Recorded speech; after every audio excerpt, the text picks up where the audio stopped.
Sebanyak 100 gram gula jawa atau gula merah, tambahkan dengan air 400 ml.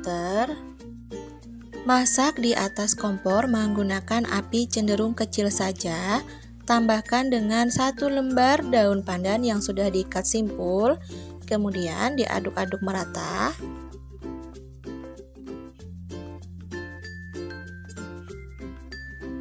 Masak hingga gula merahnya mencair atau tidak ada yang bergerindil lagi. Kemudian setelah mendidih, barulah matikan kompornya dan sisihkan terlebih dahulu.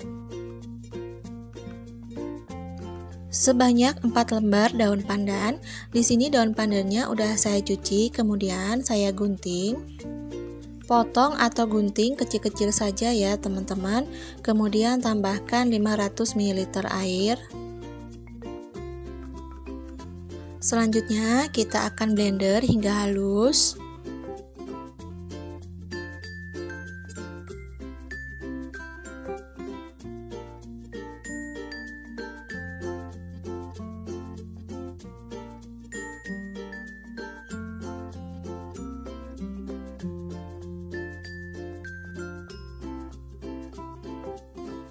Setelah di blender, kemudian kita akan saring terlebih dahulu. Kita akan ambil bagian airnya saja.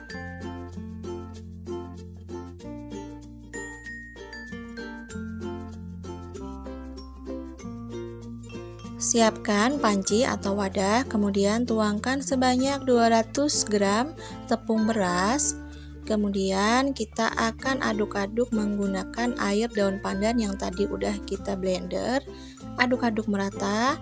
Tambahkan dengan setengah sendok teh garam. Setelah itu tuangkan air daun pandan sedikit demi sedikit sambil terus diaduk.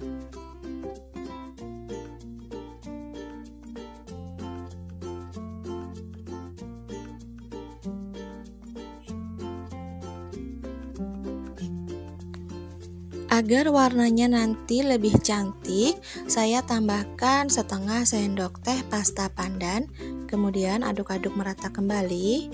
Supaya aromanya lebih harum, tambahkan seperempat sendok teh vanili bubuk. Setelah adonan tercampur dengan merata, kita akan masak di atas kompor. Tambahkan kurang lebih 1500 ml santan segar. Masak di atas kompor menggunakan api cenderung kecil saja. Jangan lupa untuk terus diaduk. Nah, ini adonannya udah semakin mengental ya. Jangan lupa untuk terus diaduk-aduk, karena kalau nggak diaduk nanti akan gosong di bagian bawah atau matangnya nggak sempurna. Untuk lebih jelas dan lengkapnya, bahan dan juga takarannya nanti saya akan tuliskan di kolom deskripsi. Adonannya udah kalis, kemudian matikan kompor, tutup dan diamkan kurang lebih 10 menit. Nah, inilah hasilnya setelah kita buka tutupnya, kalis dan juga lembut. Kemudian selanjutnya siapkan wadah atau tin wall. Selagi adonan masih panas, tuangkan ke dalam wadah. Untuk takarannya sendiri bisa disesuaikan dengan selera.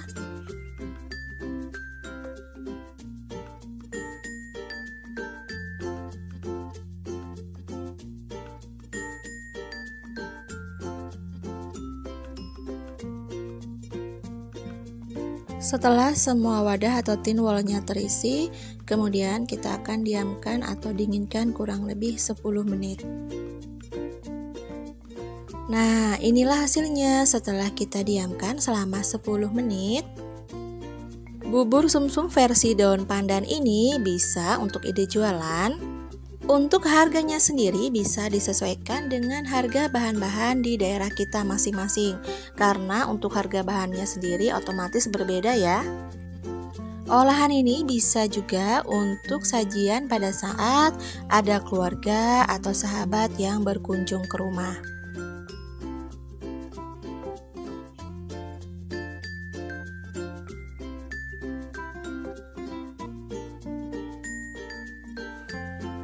Cara makannya, kita ambil 1 cup, kemudian tuangkan gula merah yang tadi sudah kita cairkan.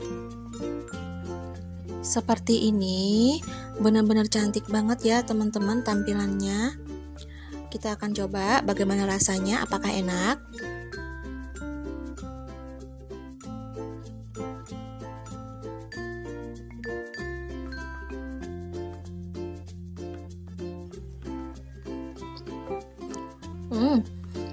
Ini benar-benar enak banget teman-teman, rasanya legit, manis, gurih.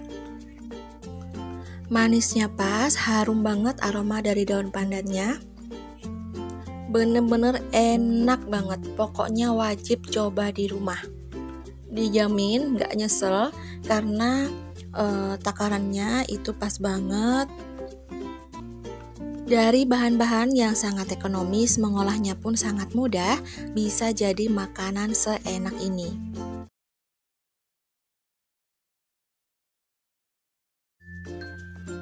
Untuk tahap pertama, kita akan buat untuk bubur mutiaranya. Sebelumnya, saya sudah panaskan air di sebuah panci, kemudian tuangkan 1 bungkus sagu mutiara. Kita akan rebus selama 7 menit. Kemudian setelah 7 menit kita akan matikan kompornya dan diamkan kurang lebih 30 menit. Nah, ini hasil setelah kita diamkan 30 menit, kita cek dulu. Sepertinya belum matang ya teman-teman. Kemudian kita akan masak kembali kurang lebih 5 menit.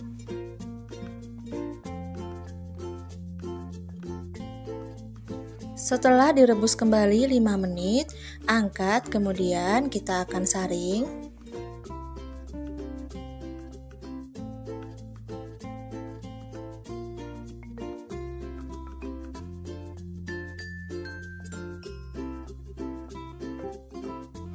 Setelah kita pisahkan dari air rebusannya, kemudian pindahkan di sebuah wadah dan kita sisihkan terlebih dahulu. Tahap 2 kita akan buat untuk bubur sumsumnya. Siapkan sebuah panci, tuangkan 250 gram tepung beras dan setengah sendok teh garam. Tuangkan kurang lebih 1500 ml santan kelapa segar. Tuangkan santan secara bertahap sambil terus diaduk. Ini bertujuan agar bubur sumsumnya nanti hasilnya akan lembut dan juga kalis. Di sini saya menggunakan santan kelapa segar dari 1 butir buah kelapa. Tetapi apabila teman-teman ingin menggantikan dengan santan kelapa instan juga boleh ya, semua bebas pilih saja. Tambahkan kurang lebih setengah sendok teh pasta pandan. Untuk pasta pandannya boleh digantikan dengan air daun pandan yang alami dengan cara daun pandan yang di blender kemudian disaring. Masak di atas kompor menggunakan api cenderung kecil saja sambil terus diaduk. Pastikan tidak ada bahan yang bergerindil atau gosong di bagian bawah. Tampaknya bubur sumsum kita udah mulai matang ya teman-teman. Kemudian selanjutnya barulah kita matikan kompornya.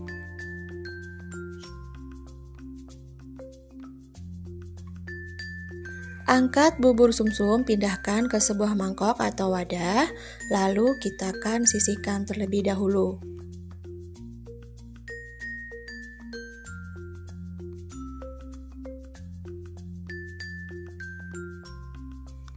Tahap 3, kita akan buat bubur candil. Siapkan sebuah wadah, tuangkan kurang lebih 250 gram tepung ketan, tambahkan setengah sendok teh garam, 3 sendok makan tepung beras, lalu tambahkan kurang lebih 50 ml santan. Untuk santannya sendiri boleh digantikan dengan air biasa saja. Kebetulan tadi ada sisa dari saya membuat bubur sumsum, jadi saya gunakan untuk membuat adonan bubur candilnya. Lanjut kita aduk-aduk. Untuk mempermudah saya akan uleni menggunakan tangan saja ya teman-teman. Sebelumnya jangan lupa cuci tangan. Uleni adonan hingga kalis atau tidak lengket lagi. Adonannya udah kalis, kemudian siapkan sebuah piring dan taburi menggunakan tepung terigu. Ini bertujuan supaya tidak lengket satu sama lain. Bentuk adonan bulat-bulat seperti kelereng. Untuk caranya seperti yang saya lakukan pada video. Oh ya, untuk lebih lengkap dan jelas, nanti bahan dan juga takaran saya akan tulis di kolom deskripsi. Lanjut, kita akan bentuk adonannya hingga habis. Nah, ini hasil adonan yang tadi sudah kita bentuk bulat. Tahap selanjutnya, siapkan satu buah panci. Kemudian tuangkan kurang lebih 500 gram gula merah atau gula Jawa. Tambahkan 700 ml air, kemudian aduk-aduk. Jangan lupa juga tambahkan 1 lembar daun pandan yang sudah kita ikat simpul. Setelah gula merah mencair atau mendidih, kemudian kita tuangkan adonan bubur candil yang sudah kita bentuk tadi. Tuangkan hingga habis. Masak menggunakan api cenderung kecil, sesekali sambil diaduk agar tidak menempel satu sama lain. Untuk mengetahui bola-bola bubur candilnya matang, biasanya adonan akan mengapung. Kemudian tambahkan kurang lebih 2 sendok makan tepung tapioka yang sudah dicairkan. Lalu aduk-aduk merata kembali hingga bubur mengental.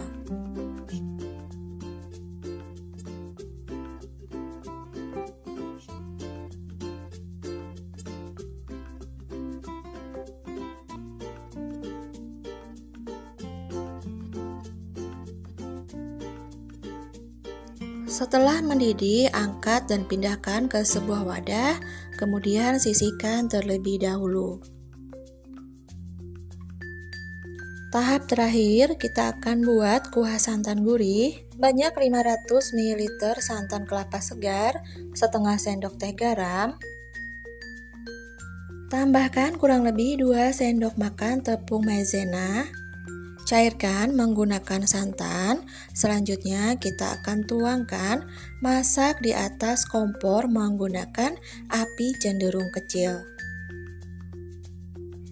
Pada saat memasak, jangan lupa untuk terus diaduk agar tidak mengendap di bagian bawah.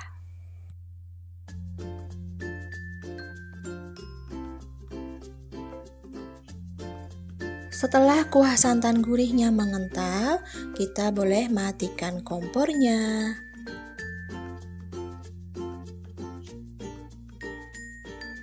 Nah, inilah teman-teman, semuanya udah siap. Di sini ada bubur candil, ada bubur mutiara, ada bubur sumsum, dan juga kuah santan gurih.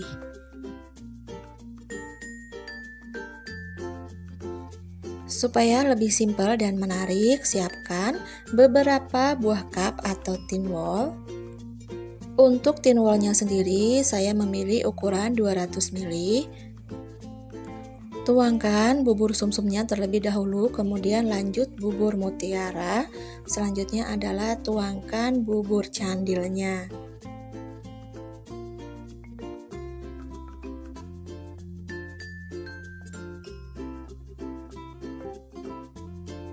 Untuk ukuran dan bentuk tin wallnya bisa disesuaikan dengan selera masing-masing ya.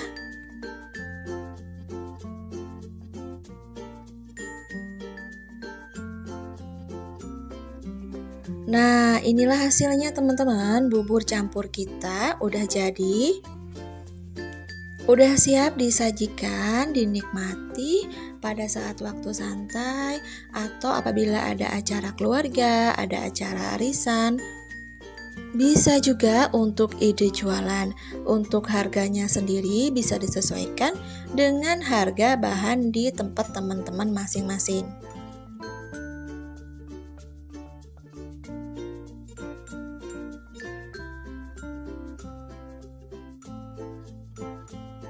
Untuk mempercantik tampilannya, saya akan tambahkan potongan daun pandan. Saya penasaran bagaimana rasanya. Coba kita ambil satu. Jangan lupa tuangkan kuah santan gurihnya.